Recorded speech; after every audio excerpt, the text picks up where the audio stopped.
अच्छा, हम लोग आज स्टडी करेंगे जी परसेंटेज डिफरेंशियल प्रोटेक्शन ट्रांसफार्मर्स की। ठीक है, तो जैसे मैंने आपको लास्ट टाइम भी बताया था कि हमने इसको पहले डिस्कस किया था रोटरी मशीन्स के लिए, यानी मोटर जनरेटर के लिए, और अब ये ट्रांसफार्मर के लिए हम इसको डिस्कस कर रहे हैं। ये बहुत ही फेमस प्रोटेक्शन है, जिस भी कॉस्टली डिवाइस को हमने प्रोटेक्ट करना होता है। इसमें हमारे पास जो चैलेंज आता है, खास तौर पे ट्रांसफार्मर के केस में, वो ये है कि we have to separate voltage levels on primary and secondary. ठीक है, जिसकी वजह से जो टर्न्स रेशियोज हैं सिटीज़ की, वो डिफरेंट हो जाती हैं। और फिर अगर सिटीज़ की टर्न्स रेशियोज ही आपस में डिफरेंट हो जाती हैं, ठीक है, ये करंट तो हम मैनेज कर लेते हैं, लेट से प्राइमरी का सीटीबी और सेकेंडरी का सीटीबी हमें दोनों 5 एम्पेयर दें, लेकिन चूंकि दोनों का साइज थोड़ा सा डिफरेंट है, तो मैग्नेटाइजिंग जो ब्रांच और जो वो फिर हमारे पास एरर रेशो है, वो भी फर्क हो जाता है।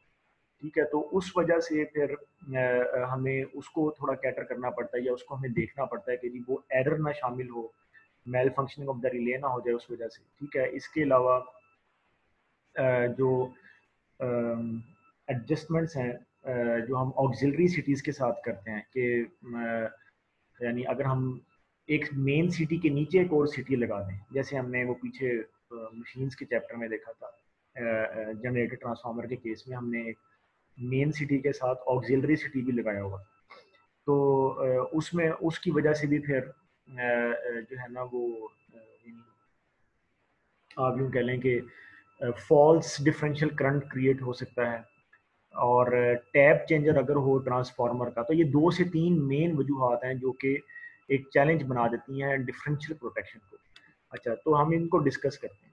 तो ये जो है वो इसकी सर्किट डायग्राम है, ये हमने पहले भी देखी थी, बहरहाल इसको फिर से एक दफ़ा देख लेते हैं। This is your power transformer having the turns ratios N1 and N2, यानी capital N1 and capital N2, ये हमारा जो पावर ट्रांसफार्मर है ये उसकी टर्न्स रेशियोज हैं।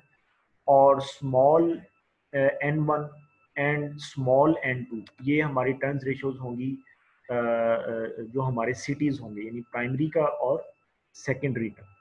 ठीक है, आल्सो जो बड़ा सिंबल है जैसे I1S है। ठीक है, यहाँ पर अच्छा उसने रूट मीन स्क्वायर लिखा है, नीचे वो छोटा यानी इंस्टेंटेनियस सिंबल लिखा है, बहरहाल वो हम फिर देख लेते हैं। तो ये बता रहा है कि जी फर्स्टली जो है ना, there are practical issues that must be considered before a workable differential relay can be implemented. जो कि सबसे बड़ा जो एक इशू है वो ये है कि it may not be possible to obtain the CT ratios on the primary and secondary side which will satisfy the condition N1 capital N1 into N1 equal to capital N2 into N2। ठीक है, यानी ये जो condition है आपकी, ये वाली जो कंडीशन है, ठीक है, ये देखें, ये आपका जो कंडीशन है वो इस तरह से है कि जो मेन आपका जो ट्रांसफार्मर है, यानी with the turns ratios N1 and N2, वो इस तरह से एक रिलेशन में होता है, यानी capital N1 into I1P is equal to capital N2 into I2P। ठीक है, या ये हम कहते हैं कि टर्न्स रेशियोज के साथ जो करंट का रिलेशन होता है वो इन्वर्स होता है, यानी N1 over N2 is equal to I2P by I1P।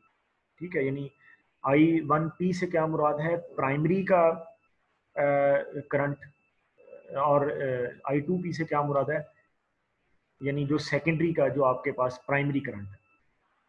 P से मुराद है प्राइमरी करंट, किसका प्राइमरी, जो करंट ट्रांसफार्मर है उसका प्राइमरी। ठीक है, यहाँ जो पी है it is representing the primary current for the two cities actually. ठीक है, तो I1P से मुराद ये है कि जो मेन ट्रांसफार्मर का जो प्राइमरी है ये वहाँ पे है I1P, और I2 से मुराद है सेकेंडरी पे जो आपके पास सिटी लगा हुआ है, ये उसका प्राइमरी करंट है। ठीक है, तो ये उसका रिलेशन है, ये बड़ा वेल नोन रिलेशन है, ये हम जानते हैं। अब वो कह रहा है कि I1P को हम ऐसे लिख सकते हैं ना, क्योंकि I1P is the primary current here, this is I1P, ये जो I1P आपको, इस I1P को अगर सिटी ट्रांसलेट करेगा रिले के पास, तो वो कैसे करेगा, N1 इंटू I1S। ठीक है, यानी ये जो N1 है ये किसकी रेशो है, जो ये वाला जो सिटी है प्राइमरी का जो सिटी है, ये उसकी रेशो है N1। ठीक है, तो I1P is equal to N1 into I1S।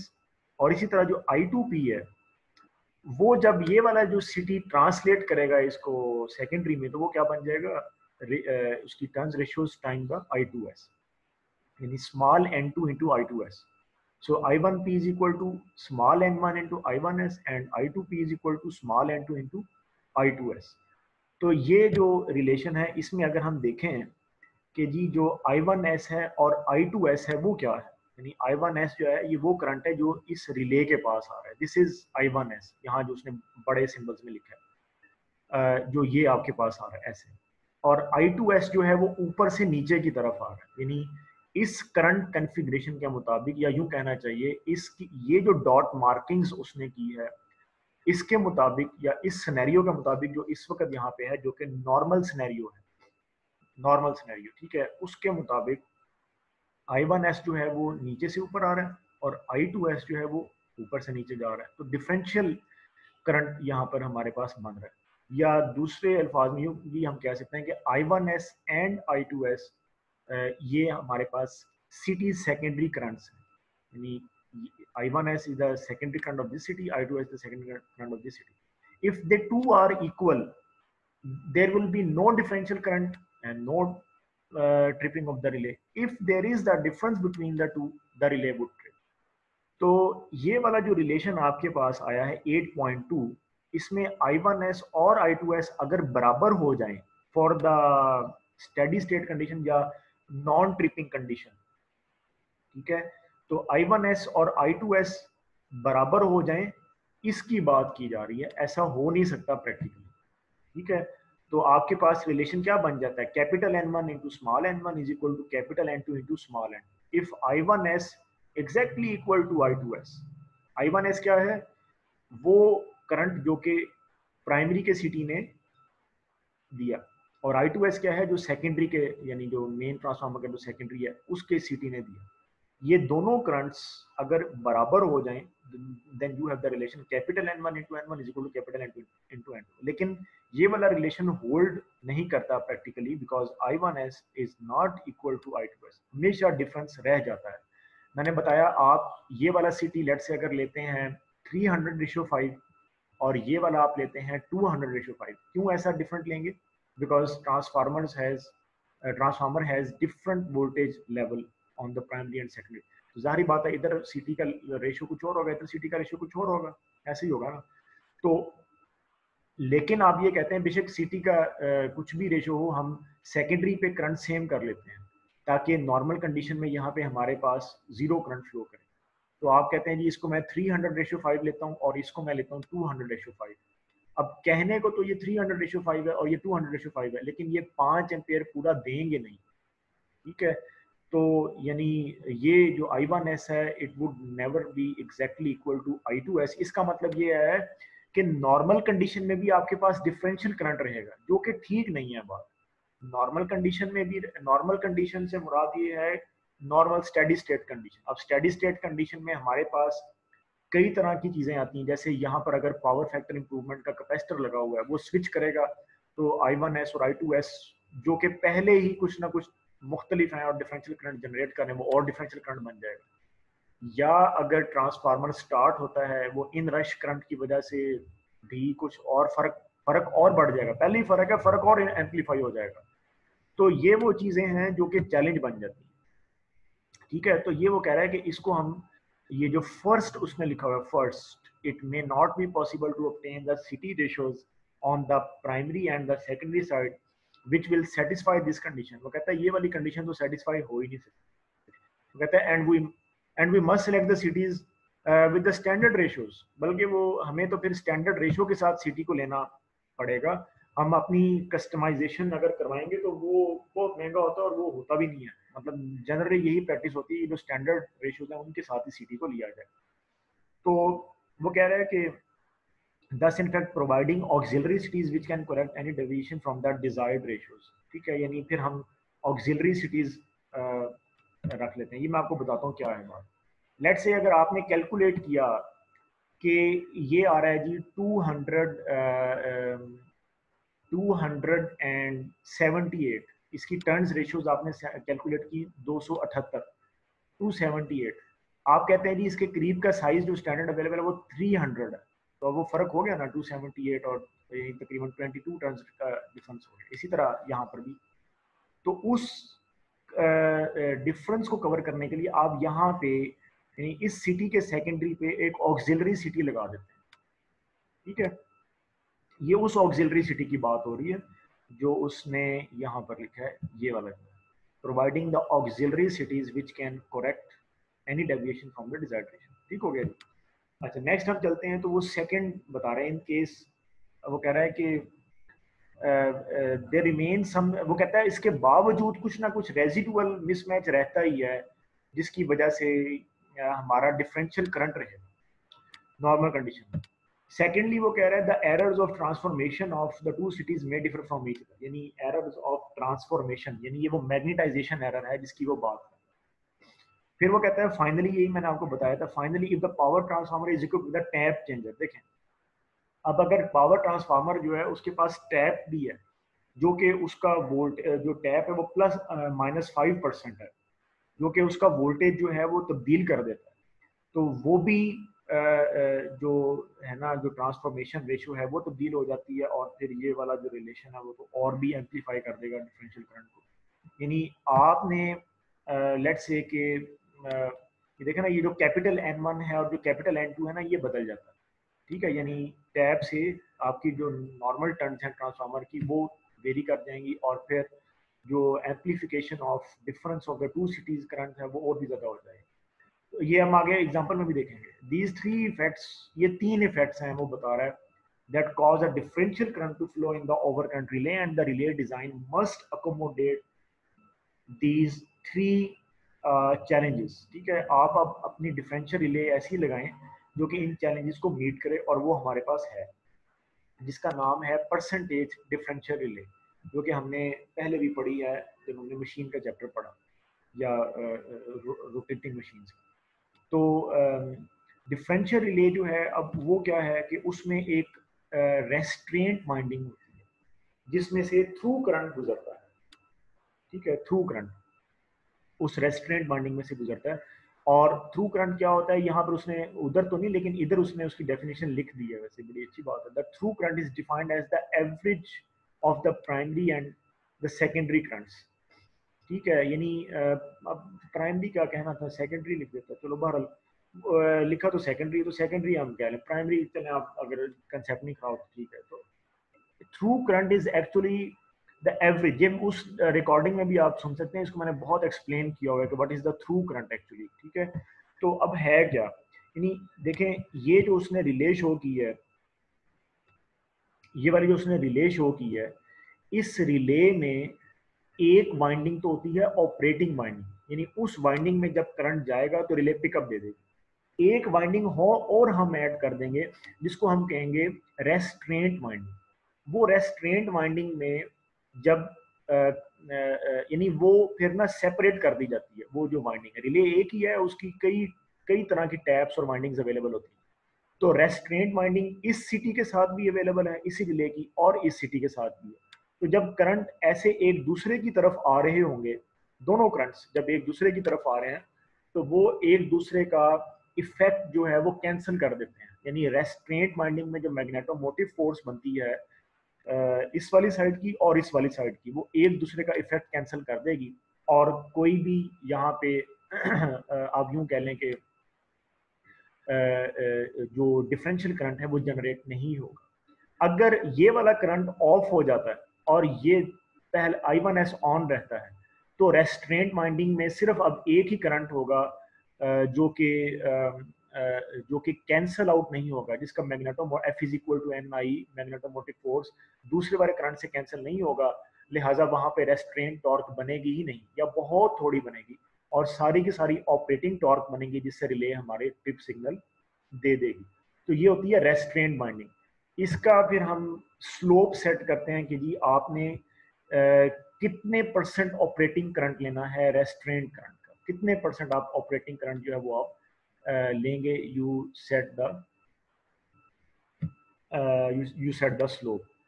ठीक है, तो ये वो यहाँ पर बता रहा है कि जी रेस्ट्रेंट बाइंडिंग जो है वो एक्चुअली होता क्या है, that is the average of the two secondary currents. जो I1S है और I2S है, ये उसका एवरेज है, क्योंकि दोनों मुख्तलिफ होते हैं ना। अभी हमने ऊपर देखा कि जो I1S है जो एक सिटी से आ रहा है और I2S जो दूसरे सिटी से आ रहा है, ये हमेशा मिसमैच में होंगे, हमेशा। लिहाजा जो टोटल हम थ्रू करंट बात करते हैं, थ्रू का मतलब ये है एवरेज करंट। थ्रू का मतलब ही एवरेज करंट है, वो देखें उसने लिखा हुआ is defined as the average current. तो जो एवरेज है ना, उस पर हम सेट करते हैं अपना डिफरेंशियल करंट, जो उसने यहाँ पर लिखा है कि जो आपका डिफरेंशियल करंट या वो करंट जिस पर रिले पिकअप देगी, दैट शुड बी ग्रेटर और इक्वल टू सम कांस्टेंट या some multiplier of the through current या एवरेज करंट। ठीक है, तो ये जो मल्टीप्लायर होता है, ये हम कहते हैं कि ये वो परसेंटेज होती है जो कि एवरेज करंट का कुछ परसेंटेज होगा। अगर वो आएगा तो पिकअप करंट बनेगा, अगर वो परसेंटेज ना आई, यानी अगर एवरेज करंट कम हुआ तो उसकी जो परसेंटेज बनेगी डिफरेंशियल करंट की, वो थोड़ी बनेगी, तो वो ट्रिपिंग नहीं होगी। ठीक है, तो ये जो के है इसको हम फिर परसेंट में मेंशन करते हैं, जिसकी वजह से हम इस रिले को परसेंटेज डिफरेंशियल रिले कहते हैं। ठीक है, ये आईडी से मुराद डिफरेंशियल करंट है या रिले का वो करंट जिससे वो ट्रिप करती है, या operating current. ID means differential current, operating current या tripping current, and that should be equal और ग्रेटर और equal to K into I R. तो के जो है वो 10% भी हो सकता है। देखें, अब एक रिले जो है, अगर हम उसका के 10% सेट कर देते हैं तो वो बड़ी सेंसिटिव सी रिले होगी, क्योंकि जो एवरेज करंट है उसका सिर्फ, यानी अगर एवरेज करंट मेरे पास 5 एम्पेयर आता है, मैं आपको नंबर डाल के बताता हूँ फिर ज्यादा अच्छी समझ आएगी। अगर मेरे पास एवरेज करंट यानी कि आई आर या थ्रू करंट 5 एम्पेयर आता है, let's say if it is 5 ampere, तो उसका 10% क्या बन जाएगा, 0.5। ठीक है, 0.5 जो है, यानी अब यूं आप कह लें टोटल करंट क्या बन गया, यानी 5.5 ना। तो ये वो बात है कि सिर्फ जो एवरेज करंट है वो 5 था, और 5.5 वो वाला नंबर आ गया जिस पे रिले ट्रिप सिग्नल दे रही है, तो दोनों में फासला काफी कम है, सिर्फ लेट्स से 0.5 का है। तो ये वाली रिले ज्यादा सेंसिटिव होगी ना, एज कंपेयर टू अगर मैं 20% ले लेता 5 का। If I take 20% of 5 ampere, ठीक है, तो वो मेरा ख्याल है 1 बन जाता है। ठीक है, तो यानी it become 6 ampere I guess. तो वो अब 5 में और 6 में काफी ज्यादा फासला। तो ये वो मतलब है कि जितना परसेंटेज कम होगी के की, यानी जो है या कांस्टेंट फैक्टर या परसेंटेज फैक्टर, या इसको हम स्लोप फैक्टर भी कहते हैं।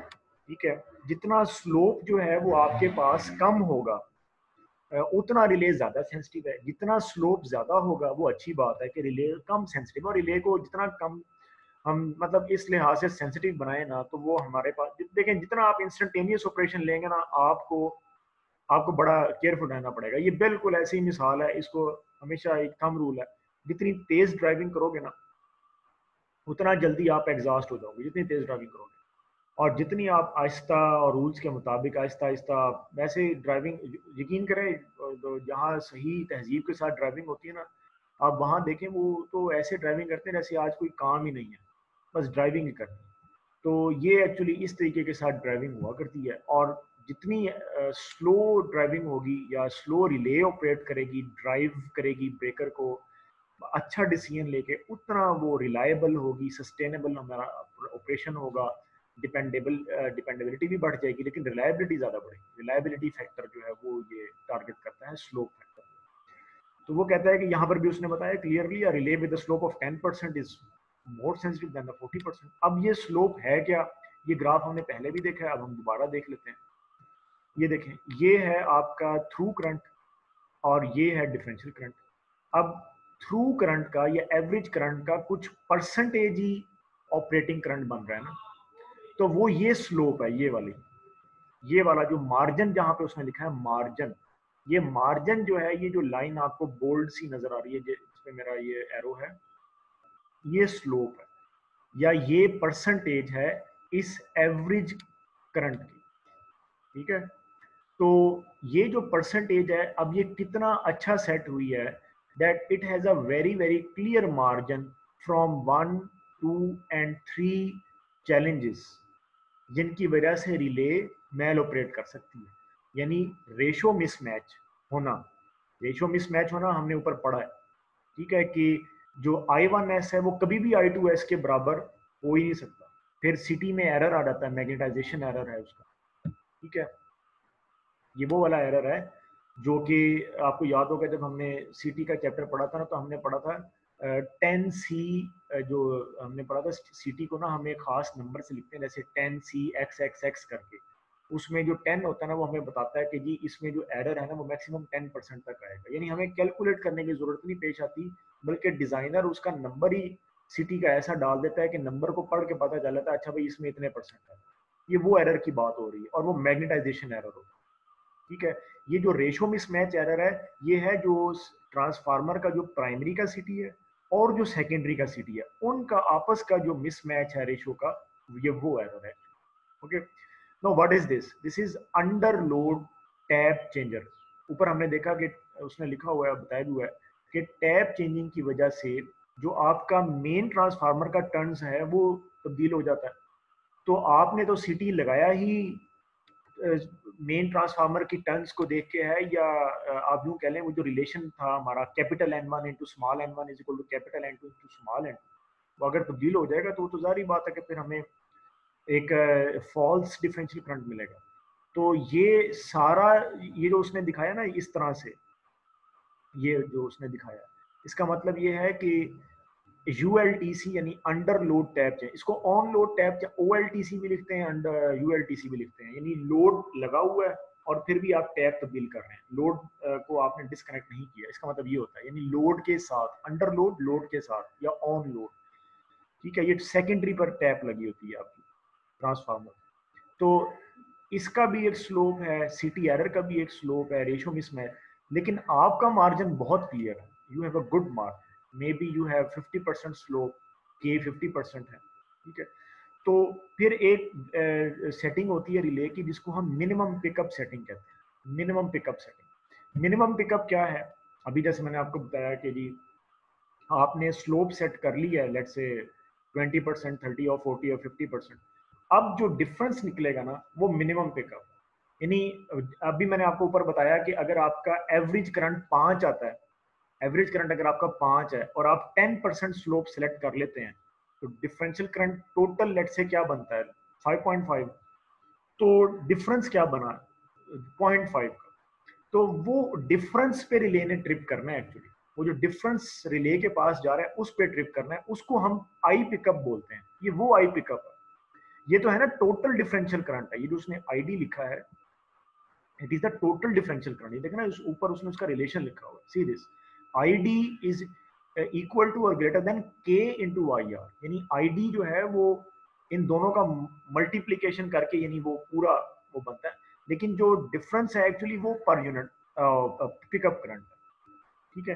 तो अब डिफरेंस जो है वो अगर 0.5 भी बनता है, तो रिले के पास जो पिकअप वाला जो उसका कॉइल है वहां पे अगर हम उसकी सेटिंग वो थोड़ी भी रख दें, लेट से मैं रखता हूँ 0.25, जैसे उसने यहाँ पर रखा कि रिले की पिकअप अगर आप सिर्फ 0.25 एम्पियर सेट कर देना, it is enough.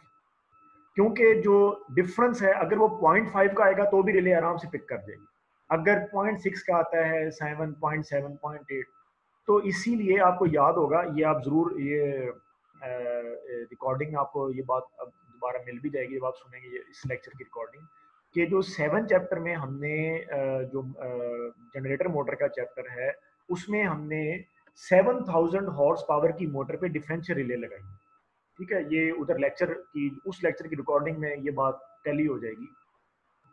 7000 horse power की मोटर पे हमने डिफरेंशियल प्रोटेक्शन लगाई है, और जब हमने डिफरेंशियल प्रोटेक्शन लगाई उसने कहा कि हमें इस रिले की पिकअप सेट करने की जरूरत ही नहीं।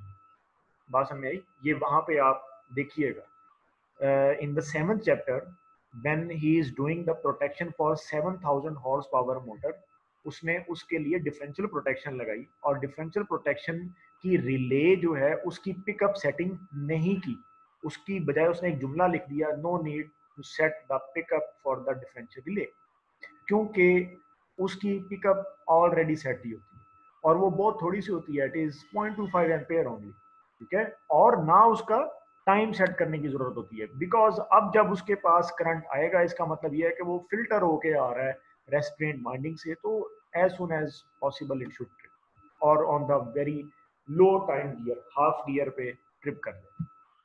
तो ये बात आप वहां से देखिएगा।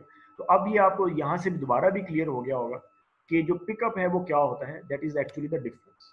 इसीलिए हम पिकअप को, यानी बाज रिलेज में तो वो फिक्स ही कर देते हैं कि यूजर छेड़े ही ना उसको, ठीक है, वो उसकी अपनी सिक्योरिटी भी होती है यूजर की, या उनकी रिले की रिलायबिलिटी बढ़ जाती है, ठीक है। या बाज़ औक़ात वो उसको मे बी जरूर उसका वो दें कि भाई ये दो सेटिंग्स हैं, 0.25 है, 0.5 है, 0.7 है, इट डिपेंड्स कि किस मैन्युफैक्चरर की रिले है। समटाइम्स और मे बी टाइम लीवर भी ना दें ऐसी परसेंटेज डिफरेंशियल रिले के, क्योंकि वो कहेंगे कि टाइम लीवर की क्या जरूरत है, you have to trip it as soon as possible, you have the signal. तो this is the theoretical background of the differential protection. इसकी एक इंतहाई कम्प्रीहेंसिव एग्जांपल, इंतहाई, यानी आई एम सरप्राइज्ड कि how he has managed to compensate all the issues that we have discussed, कि उसने एक बहुत ही अच्छी उसने एक एग्जांपल ली है। और ये जो आपका सिटी एरर है, यूएलटीसी, रेशो मिसमैच, ये उसने सारा नीचे कवर कर लिया इस एग्जांपल में, यानी उसने ये सारी परसेंटेज एरर्स को इंक्लूड करके उसने जो मार्जिन है वो निकाला है कि ये वाला मार्जिन कितना होना चाहिए कि ये सब निकल जाए जो चैलेंजेस हैं। तो इसलिए मैं इस एग्जाम्पल को कम्प्रीहेंसिव कह रहा हूँ, because it has covered all the scenarios that we have discuss so far. वो कहते हैं कि जी इसको हम देख लेते हैं जितना आज होगी, क्योंकि ज़रा लंबी एग्जाम्पल है, ज़रा तफसील तरफ ना आज होगी, तो वरना फिर हम नेक्स्ट टाइम इसको कवर कर लेंगे, because now we have almost complete our course, या जब तक होगा फिर हम इसको देख लेंगे। बहरहाल any two the point, example 8.3 जो है, अच्छा ये मैंने बाद में पढ़ा। A single phase transformer is rated at 69 to 110 kV, यानी कि ये स्टेप अप ट्रांसफार्मर लगता है, और 20 MVA का ट्रांसफार्मर है, तो ये जाहिर बात है ग्रिड ट्रांसफार्मर, ठीक है। 20 MVA is a big quantity.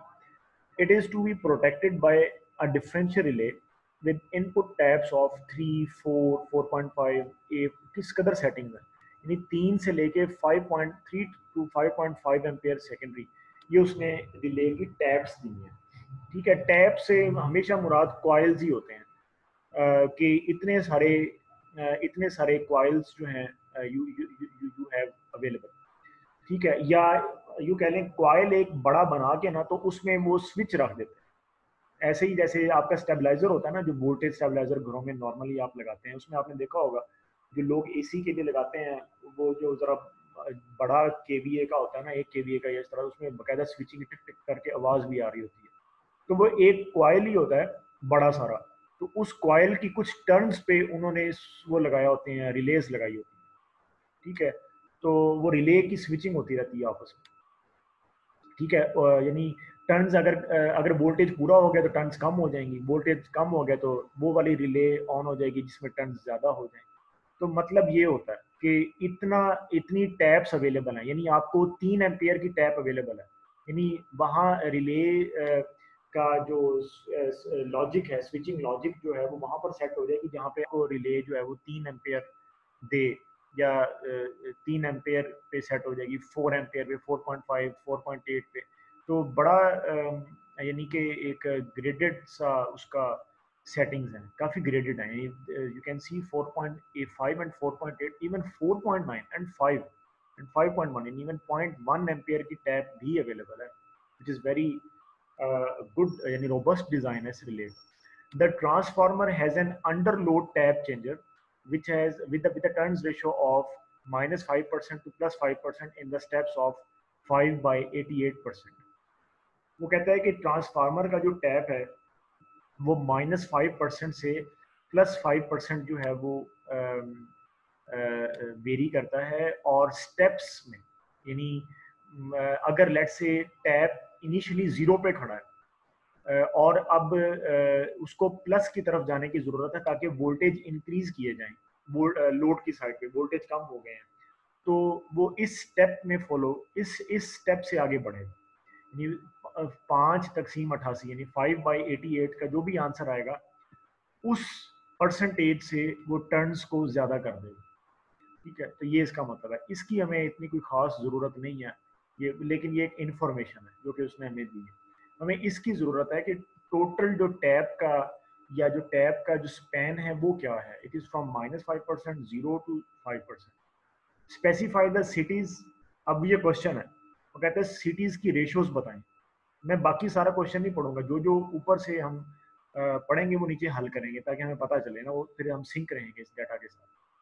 वो कहता है सॉरी, वो कहते हैं कि स्पेसिफाई द सिटीज, कि सिटी की रेशो स्पेसिफाई करें। फौरन जहन में आना चाहिए कि जब भी सिटी की बात होती है हमें फौरन जो है वो लोड करंट की जरूरत होती है। We need the load current. ठीक है, तो हमें अब लोड करंट निकालना। फिर से वही रिवीजन है जो अभी लास्ट लेक्चर में भी थी। S is equal to √3 VI। ठीक है, तो अब ये अच्छा, ये सिंगल फेज ट्रांसफार्मर, तो if it is a single phase transformer you have S is equal to VI। ठीक है, तो S is equal to VI, simple I is equal to S/V। तो you can have the answer of 289.8 on the primary side and 181.8 ampere on the secondary side.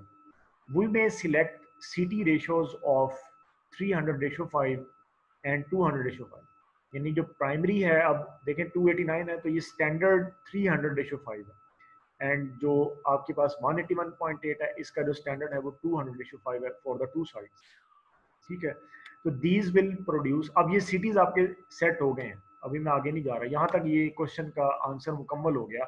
जो ए part था हमारा, specify the cities, और ये सबसे आसान होता है कि आप just calculate the rated load current and set the standard value. लेकिन ये कंसीडर किया जाता है कि ये एक अहम पार्ट है क्वेश्चन का। ठीक है ना, तो ये हमने यहाँ पर इसको सेट कर लिया कि you have the CT ratio of 300:5 and 200:5। अब हम अगले पार्ट की तरफ जाते हैं। वो कहता है the pickup setting. Pickup setting निकालने रिले की। अच्छा, कुछ ऐसे सवाल हैं जिसका जवाब सबसे आखिर में आएगा, लेकिन उसने पहले दिया बहरहाल।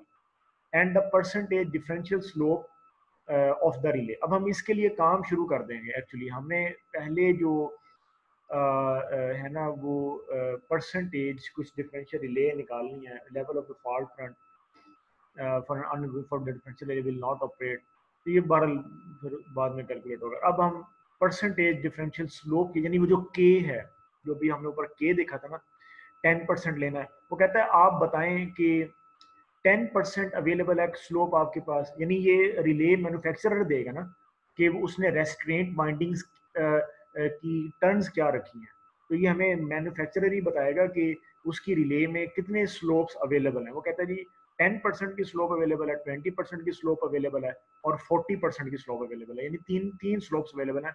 आप बताएं कि आपके सिनेरियो में क्या स्लोप जो है ना वो एप्लीकेबल है। ठीक है, अब उसके लिए वर्कआउट हम कैसे करेंगे। हम जाहिर बात है सिटी का अब सेकेंडरी करंट निकालेंगे। ठीक है, यानी कि if 289.8 is the primary current and 300:5 is its CT, तो उसका जो सेकेंडरी करंट है वो क्या आ गया 4.83 एम्पीयर। ठीक है, यानी जो प्राइमरी का जो CT है वो अपने सेकेंडरी पे 4.83 एम्पीयर दे रहा है। इसी तरह से ये वाला जो प्राइमरी करंट है 181.8 एम्पीयर, इसका हमने इसके साथ वो बनाना है रिलेशन। ये ऐसे भी आप कर सकते हैं, यहाँ पे उसने पता नहीं क्यों इतना लंबा सारा लिख दिया, आप ऐसे भी कर सकते हैं। It becomes 60, 1:60। ऐसे ही है ना, क्योंकि 5 6 30 हो जाएगा, तो 1:60 एंड 1:40। ठीक है, 4 5 20। तो आप 181.8 को 40 से डिवाइड कर दें बस, तो ये भी तब भी आंसर आ जाएगा, या 289.8 को 60 से डिवाइड कर दें तब भी आंसर आ जाएगा। एनी यहाँ पे वो जरा एक्सपेंडेड फॉर्म में लिख रहा है। So it is 4.54 ampere in the 2 CT secondaries. ठीक है, तो अब ये हमने करंट्स निकाल ली। अब यहाँ से आपको पता चल गया कि जो सबसे पहला था वो क्या था, CT रेशियो मिसमैच। देख लें, प्राइमरी का जो सिटी है उसका रेशो आया 300:5 और सेकेंडरी का जो सिटी था उसका रेशो आया 200:5। हो गया ना। तो ये हमारी मजबूरी है क्योंकि ट्रांसफार्मर में वोल्टेज डिफरेंट होता है ना प्राइमरी सेकेंडरी का, तो दोनों सिटीज की रेशियो तो डिफरेंट निकलेंगी। लेकिन उसका रिजल्ट क्या आ रहा है? उसका रिजल्ट ये आ रहा है कि जो रिले के पास जो करंट्स जा रहे हैं, एक करंट है 4.83 एम्पियर और एक करंट है 4.54 एम्पियर। अब दोनों में डिफरेंस हो गया ना, तो ये डिफरेंशियल करंट बन गया। अब रिले तो ट्रिप कर जाएगी। हालांकि ये तो नॉर्मल कंडीशन है, अभी तो हमने ये फुल लोड पे हमने ये करंट्स निकाले हैं। ये 289.8 is the full load current, 181.8 is the full load current.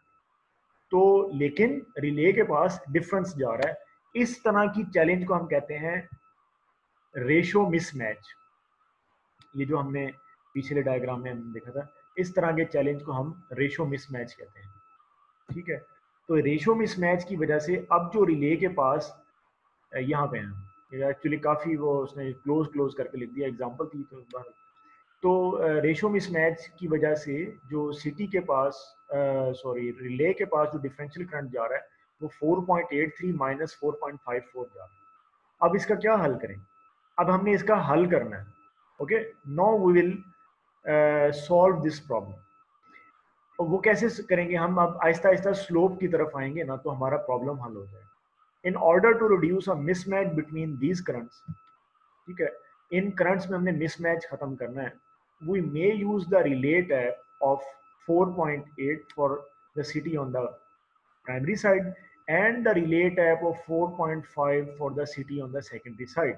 यानी अब हम जो ये जो रिले की जो टैप्स अवेलेबल हैं ऊपर, ये जो उसने कहा था कि जी 3, 4, 4.5, 4.8 वगैरह, अब हम इन टैप्स की मदद से ये जो मिसमैच है इसको कुछ कम करने की कोशिश करते हैं। ठीक है, यानी कि क्या क्या मतलब है इसका? इसका मतलब ये है कि आप जो ये जो सिटी का जो कनेक्शन है वो आप फिर उस टैप से कर देंगे ना, तो रिले के पास जो करंट सिटी के जो सेकेंडरी का जो कनेक्शन है, अगर आप रिले की इस टैप से कर देंगे या रिले लीड्स का कनेक्शन इस तरह से आप कर देंगे, तो वो फिर आपके पास मिसमैच कम हो जाएगा। कैसे? तो कहते हैं जी प्राइमरी की साइड पे हमारे पास, यानी जो मेन ट्रांसफार्मर की जो प्राइमरी है उसकी वहाँ पे जो रिले के पास आ रहा है वो 4.83 एम्पेयर है। तो इसके आसपास जो रिले टैप है ना वो 4.8 बनता है। ठीक है, वो कहता है select the relay tap of 4.8 for 4.83 and the relay tap of I guess उसने 4.8 लिया है। अच्छा 4. and the relay type of 4.5 and the relay type of 4, अच्छा ये 4.54 था। तो 4.54 के लिए उसने रिले टैप लिया है 4.5। ठीक है, so these two taps are selected, यानी 4.8 is selected for 4.83 and 4.5 is selected for 4.54। अब क्या मतलब है? यानी अब हम देखेंगे कि अब हमारा इसका रेशो क्या बन जाता है। ठीक है, तो इसका जो रेशियो है वो क्या बन गया 4.83/4.8। ठीक है, एंड इट बिकम्स 1.0062 और 4 पॉइंट, यानी हमने इसको ना रिले टैप से डिवाइड कर देना है। यानी ऊपर जो हमारे पास ये जो करंट आया ना 4.83 एम्पियर, इसको हम ना रिले टैप से, जो हमने रिले टैप सिलेक्ट किया है उससे हम ना इसको डिवाइड कर देंगे। उसका यानी कंसेप्ट क्या है इसका? ठीक है, maybe I have mentioned it here.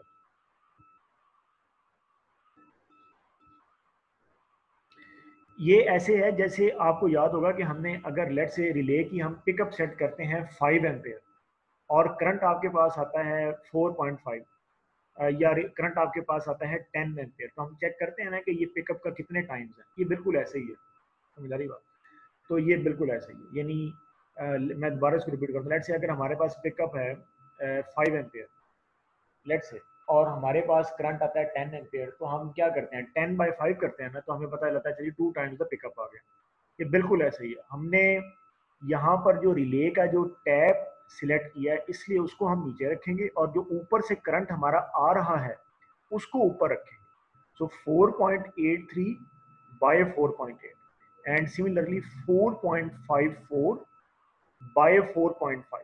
Okay, अब जो इसका आंसर आएगा आपके पास, उसका हम फिर डिफरेंस जब देखेंगे ना, तो वो डिफरेंस जो है वो काफ़ी कम रह गया होगा, या वो परसेंटेज में फिर हमारे पास बन जाता है 0.3%। ठीक है, तो ये वो कह रहा है कि इस तरह से हम रिलेट ऐप के ज़रिए इस मिसमैच को किसी हद तक हम रिड्यूस कर सकते हैं, और वो हमने जो रिड्यूस किया है इट बिकम्स 0.3%। ठीक है, क्योंकि इसका जवाब आया 1.0062 और दूसरे वाले का जवाब आया 1.009, इसका डिफरेंस में, सो इट बिकम्स 0.3%। ये उसने यहाँ पर लिखा हुआ है। ठीक है, 0.3%। अच्छा, ये जो उसने लिखा है ये multiply into 5 ampere, what does that mean? Now 5 ampere actually is the base current, is the nominal current for the relay। क्यों? क्योंकि आप देख सकते हैं ऊपर सिटी आपने सिलेक्ट किया है 300:5। इसका मतलब ये है कि रिले के पास जो नॉमिनल करंट जा रहा है वो 5 एम्पेयर, और दोनों रिलेज सॉरी दोनों सिटीज से रिले के पास जो नॉमिनल करंट है वो क्या है, 5 एम्पेयर जा रहा है। इसलिए अब जो भी करंट रिले का बनेगा वो हम मल्टीप्लाई 5 एम्पेयर करेंगे कि नॉमिनल करंट का इतना। समझ आ रही बात? एक्चुअली ये इस तरह की चीज है। ठीक है, क्योंकि रिले में भी टैप आ गई है ना, because of this tap actually ये चीज हमें इस तरीके के साथ लिखनी पड़ेगी। ई टैप में भी आपने देखा होगा, जहां पे हम पिकअप सेट करते हैं वहां पे उसने लिखा होता है 5 एम्पेयर सेकेंडरी। ये मैं भी आपको मैं दिखा भी दूंगा दोबारा, आप देख भी लीजिएगा। जब हम रिले की पिकअप सेट करते हैं, ठीक है, वहां पर लिखा होता है 5 एम्पेयर सेकेंडरी। वो इसलिए लिखा होता है क्योंकि सिटी आपने सेलेक्ट किया होता है सेकेंडरी 5 एम्पेयर वाला। समझ आई? तो ये वाला जो करंट है ये तो वो कैलकुलेटेड करंट है ना, इसलिए वो इसको जरब दे रहा है 5 से, ये बताने के लिए कि नॉमिनल करंट का इतना ये बन रहा है या नहीं है। ठीक है, या नॉमिनल करंट से जब मल्टीप्लाई हो जाएगा तो इतना बनेगा, या इतने टाइम्स बन जाएगा नॉमिनल करंट का, यूं कह लें, ये सिंपली हमारा कि इतने times of the nominal current. Nominal current of the relay is 5 ampere. Why 5? Because city is selected eight 5, both cities are selected 5। So whatever you calculate for the relay, whatever you calculate for the relay, it becomes times of that nominal current। we write it in this standard way actually। ठीक है, ये standard वे है लिखने का, तभी ई tag में भी वो इस तरीके से लिखता है।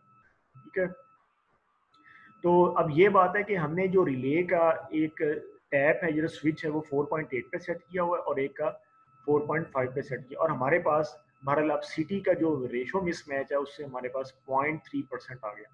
The tap changer will change, ये होगी बात। अब हम जो अंडरलोड टैप चेंजर है वो देखते हैं कितनी एरर दे रहा है। वो दे रहा है जी 5%, क्योंकि रिले का जो टैप है वो मैक्सिमम -5 से +5 वेरी कर रहा है। तो मैक्सिमम जो एरर आएगी, मैक्सिमम एरर जो आएगी टैप चेंजिंग की वजह से, वो 5% ही आएगी ना। तो वो कह रहा है कि अब तक जो टोटल एरर बन गई वो क्या बन गई, 5.3%। देखिए ना, हम इन एरर्स की बात कर रहे हैं। अभी तक हमने रेशो मिसमैच से जो एरर निकाली वो 0.3% है। इससे जो हमने देख सिर्फ जस्ट बाय सीइंग वो हमने देखा जी 5%। तो इन दोनों को जमा किया तो वो क्या बन गया, वो बन गया हमारे पास 5.3%। सिटी एरर हमें कहाँ से पता चलेगा, जब हम सिटी की क्लास देखेंगे कि सिटी का नाम क्या रखा हुआ है।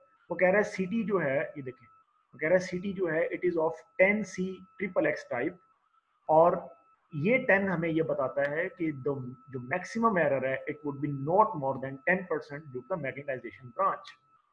ठीक है, अच्छा सिर्फ एक सेकंड।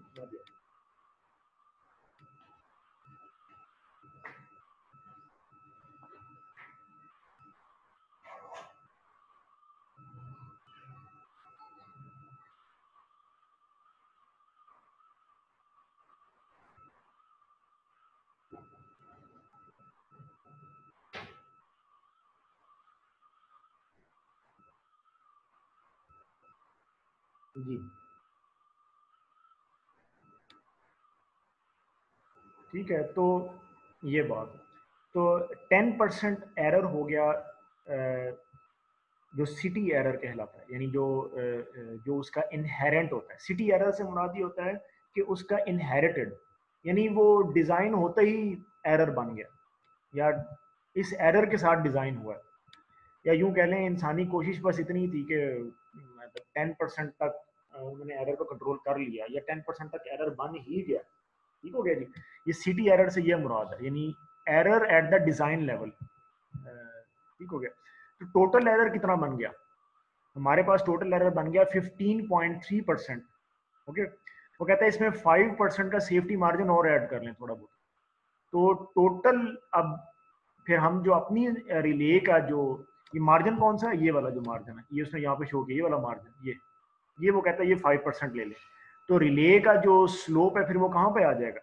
20% पे अपने आप ही। ठीक है, तो 20% of differential slope we will select. 10, 20 और 40 में से हमने 20 को सिलेक्ट कर लिया, क्योंकि तीन जो चैलेंजेस हैं, एक सीटी रेशो, ये देखें सीटी रेशो मिसमैच से हमारे पास बना था 0.3%, और जो टैप था, टैप ने हमें 5% दिया। ये तो बस देख देख कर ही हमने अंदाजा लगा लिया। और जो सिटी एरर था वो 10% आया, तो 15.3%, 15.3% ये बन गया, 5% सेफ्टी मार्जिन, तो रिले का स्लोप आ गया 20%। और फिर वो पिकअप सेटिंग का तो मैंने आपको बता ही दिया पहले, आई हैव एक्सप्लेन दैट कि पिकअप सेटिंग जो है वो रिले की 0.25 एम्पेयर ही रहती है, और ये मैंने यहाँ पर जो है वो थोड़ा सा लिखा भी है इसका। ठीक है, ये वही एक्सप्लेनेशन है जो मैंने आपको दी है। ठीक है, you can read this explanation. वो कहता है कि if there were a tertiary winding, let's say अगर आपके पास टर्शरी वाइंडिंग होती, तो जो, और उसका सिटी अवेलेबल ना होता, तो हमने उसको ऐसे करना था कि उसका जो लोड करंट है ना, वो हमने मतलब उसका टर्शरी वाइंडिंग का जो करंट है वो हमने लोड करंट में शामिल कर लेना। जैसे हमने प्राइमरी का करंट निकाला ना और सेकेंडरी का, इसी तरह टर्शरी वाइंडिंग का करंट निकाल के जो उसका जो केवी था उसको एमवीए बाई केवी हम करते, उसका जो करंट है उसको हमने टोटल लोड करंट में शामिल करके ना, तो इस तरह से हमने काम चला लेना। क्योंकि उसका उस पे हम कोई सिटी नहीं लगा रहे, यानी CTs are only on primary and secondary. Okay, अगर हम, यानी इस तरह से भी होता है कि ट्रांसफार्मर बेशक 3 वाइंडिंग्स के साथ है, प्राइमरी सेकेंडरी एंड टर्शरी, लेकिन सिटीज सिर्फ हम प्राइमरी और सेकेंडरी में लगाते हैं। ठीक है, ऐसे भी होता है। सिटीज जाहिर बात है आपने मैनेज भी तो करने हैं ना फील्ड में, तो टर्शरी पे आपने अगर नहीं लगाया तो फिर अब वो कहता है कि उसका हल क्या है, क्योंकि टर्शरी से जो करंट आएगा वो तो फिर से एक एरर बना देगा। तो वो कहता है कि टर्शरी के करंट को आप रेटेड लोड करंट में शामिल कर लें। ठीक है, तो वो हल हो जाएगा। ठीक है, as it would not available to the relay, and then select a pickup setting above that current. फिर आप उस पिकअप से ऊपर की जो सेटिंग है वो आप सिलेक्ट करें। ठीक है, तो वो ये कह रहा है differential current from its rated load current। ठीक है, contribution to the differential current from its as it would not be available to the relay, and then select a pickup setting above। यानी चूंकि सीटी नहीं है ना ट्रिशरी में लगा हुआ, इसलिए डायरेक्ट रिले को करंट अवेलेबल नहीं है, ये वो बता रहा है। ठीक है, तो इसलिए फिर हम पिकअप उससे ऊपर सेट कर लेंगे। चलें यहाँ पे हम जो है वो फिनिश करते हैं आज के जो लेक्चर है।